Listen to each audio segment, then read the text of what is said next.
This is Connor Fitzpatrick from the University of Toronto, and I'll be describing work from our recent paper from Journal of Ecology, Phylogenetic Relatedness, Phenotypic Similarity, and Plant-Soil Feedback.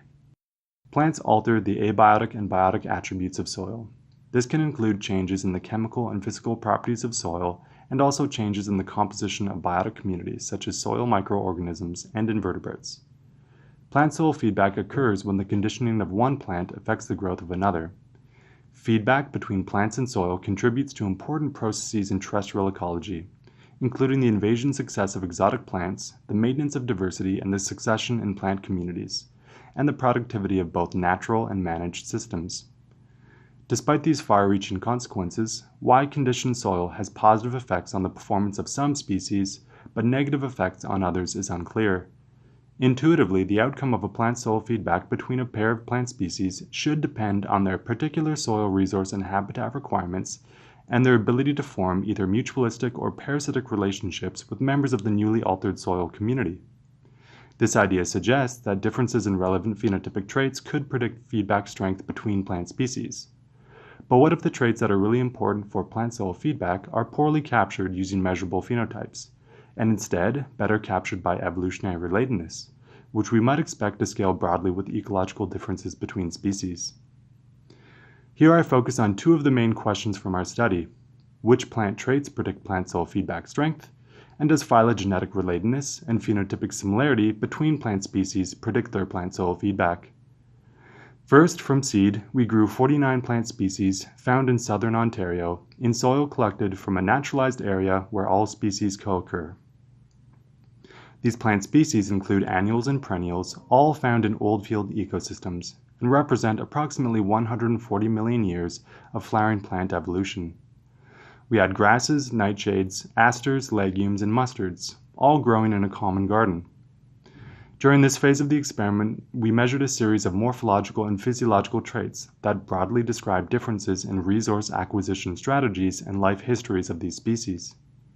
At the end of one growing season, we preserved soil from each plant species and then planted replicate individuals of 9 focal plant species in each of the conditioned soils. We selected these 9 focal species to span the phenotypic and phylogenetic breadth found across our original 49 soil conditioning species, and grew them in a common growth chamber environment. After 8 weeks of growth, we harvested the total biomass of every individual, which we used to calculate our plant-soil feedback metric. Our feedback metric was the natural log of the ratio of focal plant performance in heterospecific soil to focal plant performance in conspecific soil. We measured performance as total biomass produced. When a focal species performs better in soil conditioned by another species, we call this a positive soil feedback, because soil conditioning by the heterospecific plant has a positive effect on focal plant performance.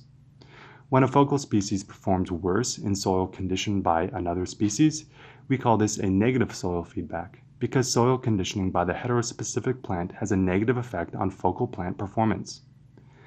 Here's a heat map displaying our observed plant-soil feedback across our 9 focal species as columns and our 49 soil conditioning species as rows. Darker cells correspond to negative plant-soil feedback, and lighter cells correspond to positive soil feedback. Altogether, we observe a mosaic of plant-soil feedback values that vary across both focal and soil conditioning plant species. Our aim was to determine whether phenotypic similarity or phylogenetic relatedness among pairs of focal and soil conditioning plant species could explain any of this variation. First, we investigated how phenotypic variation across individual traits might be influencing plant-soil feedbacks. The left column lists individual phenotypic traits along with an estimate of their phylogenetic signal, the tendency for close relatives to resemble one another. Starred traits exhibit significant phylogenetic signal.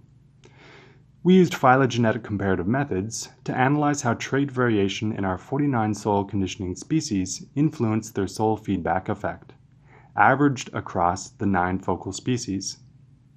We found that soil conditioning species with increasing below-ground biomass had on average more positive effects on the focal plant performance, whereas soil conditioning species with increasing specific leaf area, a trait which co-varies with resource acquisition strategy, had on average more negative effects on focal plant performance.